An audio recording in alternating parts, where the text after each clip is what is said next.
Hi folks, since we're coming up rapidly on 223 subscribers, I couldn't resist the opportunity to go ahead and make a video on my AR15 configuration.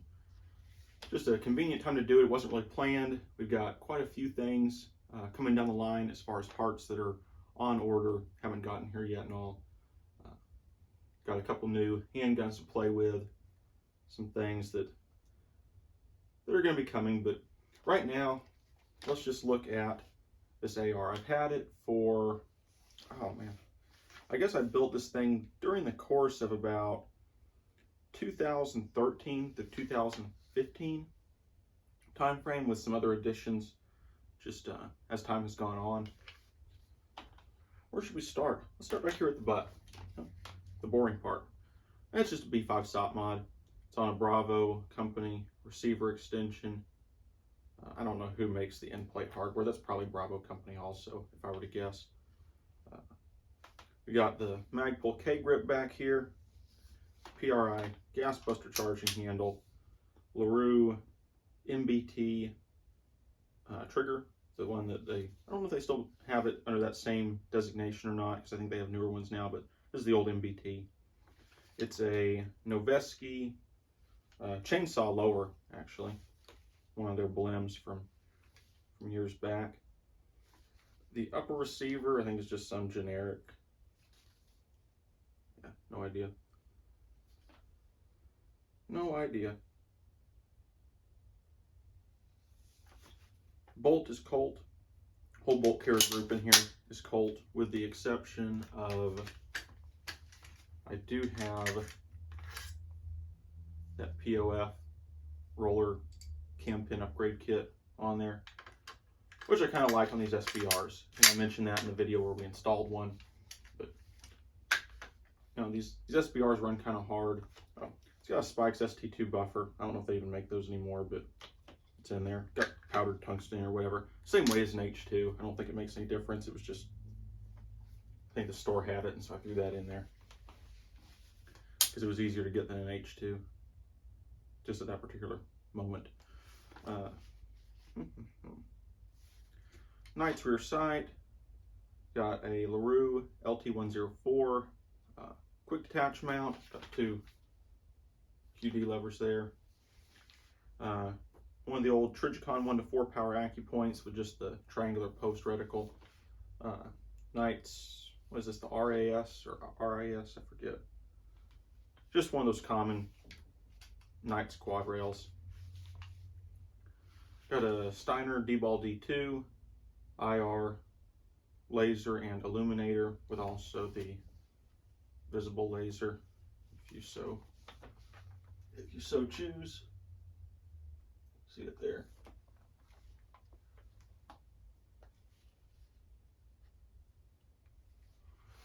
Which the visible laser on that is really convenient for zeroing the infrared, because obviously you can't see the IR without night vision. So if you're out during the daylight, you can use that visible laser, and when you zero it, it also zeroes the IR. They're running parallel, so you can do that easily. Really nice illuminator on that. I like it. Kind of cheesy because it doesn't have these little bikini strap caps. They break. It's really a pretty pathetic design. But I got the little tape switch run over to here, just kind of between the Picatinnies. You guys make fun of me. It's a SureFire G2 X Tactical, G2 Tactical, I forget what they call them things. G2 Tactical, I think, in a Viking Tactics flashlight mount. We've got, it's a 10.5-inch barrel. They actually got it from Palmetto, but it's been running fine, decently accurate. GemTech, GMT-HALO, just one of these suppressors that it's kind of cool. So let's just go ahead and take that off while we're at it. It just unscrews like this with this collar. It's a little bit carboned on there. It came off pretty easy. I put some oil on it last time I took it back from the range. just has this collar that goes over a standard A2 flash suppressor. Actually, this is an A1 flash suppressor, but you know, kind of nice without it as far as compact size goes, but it's a little bit concussive. I mean, don't leave a bag of earplugs sitting on the bench next to this without the suppressor on, because it'll explode the bag of earplugs. Found out. Bayonet lug you can't use. Oh, nice armament grip. A lot of times, I mean, if I'm going to be shooting from positions, then I'll leave it on there and just use it kind of as an indexing point, so my thumb gets to the flashlight easily, gets to the laser easily. But a lot of times if I'm on the bench, I just take it off. Let's just get it out of the way. Actually, I can take this sling out of the way too. This is a Vicker's Blue Force gear. I like it without the pad on it, because it just gives you a little bit more range of adjustment. The padded one, you know, you can adjust it, you know, in the area that's padded, because the sliders don't slide on it. And I like that because if you're not wearing armor, you can cinch it down a little bit more to where it works with just normal body size. It seems to me like the padded one is really intended to work with probably like a plate carrier. But if you have a plate carrier on, the padding doesn't really help you anyway. So it's kind of backwards in that way. But I like it without the padding, just because if I'm not wearing a plate carrier, makes it a little easier. And of course, this does not actually ride on here all the time. We're going to strip this thing down pretty light. But this is kind of cool to do this on film, because it lets you see, if you're not familiar with this stuff, just how modular it is. Where just pop that off, and the tape switch here is just velcroed in, so the piece of velcro stays behind. Do it on the floor. But the tape switch just can be taken off and just leave a little piece of velcro there for it.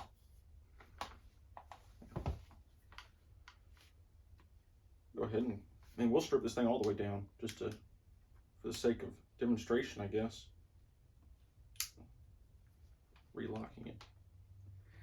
And on these LaRue mounts, you really want these to be fairly tight. A lot of people keep them too loose, and it won't actually return to zero correctly, or it'll wander.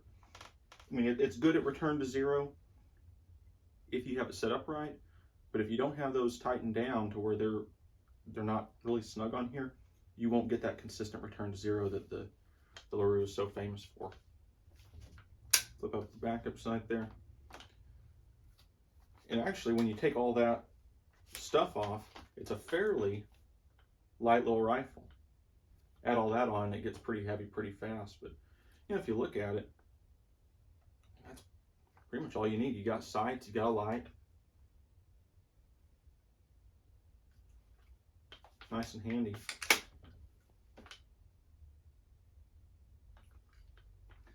But it's a fantastic little gun. It's run well in the years I've had it. You know, I won't say it's never had an issue. I had a problem with some Brownells magazines a few years back, where a couple of them just didn't seem like they wanted to feed. They got better, but it's like the feed lips were a little rough or something, causing me some grief. And I had a malfunction actually about a month ago with some of this Golden Tiger 223. You know, it's lacquered steel case stuff, but it usually runs most steel case just fine. But I had a weird brass over bolt malfunction with this, so I should have filmed it when that happened, but I didn't think to. So, oh well. Maybe it'll happen again. Hopefully it does, and then I can get it on film. Think to do it, because those brass over bolt malfunctions where the casing gets stuck up here, like kind of between the gas key and the charging handle in the forward position, those are pretty rare, but they're also kind of tricky to fix. You kind of got to work your finger up, pull the bolt back, get the charging handle forward, and try to work the brass out. It's not the easiest thing remedy your regular old tap rack bang kind of stuff. Doesn't really cut it for that. What else can I say? I really like the trigger on it. LaRue MBT. I mean, just a nice little take up.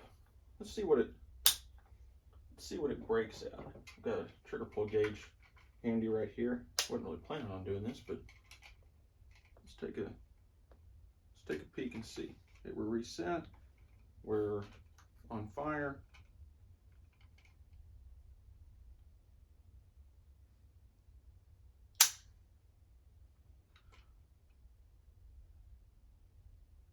I mean, just barely over 3 pounds, 3 1/4, thereabouts. Let's do it again. Make sure I'm being consistent.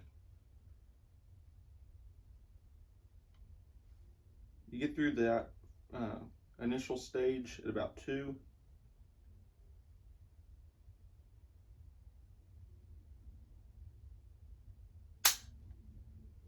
Yeah, and then right about 3 1/2 is when it finally breaks. So 2 pound take up, then 1 1/2 pounds additional for break.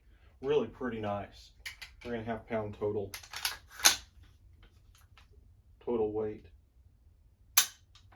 Very, very nice trigger. And the thing I like about it too, as opposed to the Geissele SSA I had before, is that it's a little bit wider. The trigger really fills up the entire width of the slot through the lower receiver. So that's kind of cool.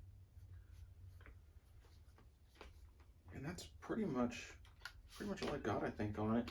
I like that MagPul grip because it's small and it's also somewhat vertical, to where if you're tucked in really tight on the rifle, like I kind of like to be, you're not kind of kinking your wrist. It's a little more comfortable for a close-in posture like this, which is my preference. I mean, that's going to be depending on your shooting style and all that.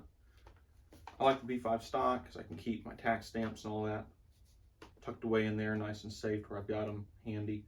You know, you can also keep batteries and stuff. So if the nuclear war comes to us, I can probably just take the tax stamps out and put batteries in there. Don't tell the ATF though.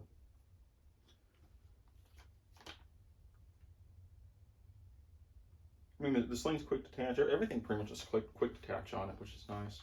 The light isn't, but I don't really take that off that often. Got a lot of different spots for attaching the Sling. Got, of course, 2 on the stock. I usually use the right one since I'm right-handed. Come over the back, then around the body. I've got a Daniel Defense one here, and then this 45-degree one that kind of offsets from the top rail. And it's W brand. Looks like a C and a W. I don't know. No idea who makes that. TWC or something maybe. I don't know. But kind of neat, and it just gives me a little bit more variety in how I choose to carry it. If I want to keep it kind of down by my side, I can plug in there, and it's just really nice to have it sit here, and then I can kind of come up through like that, and it works out just fine. But that's all I had for you. It's a fun shooting little gun. Been reliable for the most part. I mean, has a little issue here and there with junk ammo or magazines that are problematic, but it's a matter of routine. I mean, people say that the 10 1/2s are not reliable. I haven't found that to be the case at all. You know, suppressed and all, it's a little dirty, it's a little gassy. The PRI Gasbuster charging handle does help with that some. But for the most part, I mean, it's comfortable to shoot. It doesn't recoil very much at all. I guess my favorite quote regarding this is I took a friend out to shoot it. He wasn't big on ARs or anything. He had shot some things before, but between the low recoil and just the optics, the trigger, everything, he said, this thing's cheating. And I think that's kind of fitting, actually. It is like cheating with the low recoil, the small size. When you've got good clear optics, good trigger, I mean, you're not fighting the gun at all. The gun's really working in your favor to help you out as best it can. So thanks for watching, folks. If you enjoyed it, like and subscribe. Maybe we'll get this thing out at the range at some point and do some filming with it. I don't know what I could really do other than just shoot it some, so probably be a boring video just like this one, but that's the configuration. That's how I have it set up, and yeah, it's a little bit dated these days, but kind of a fun rifle, reliable rifle, and still does what it's supposed to do. So thanks for watching. See you next time.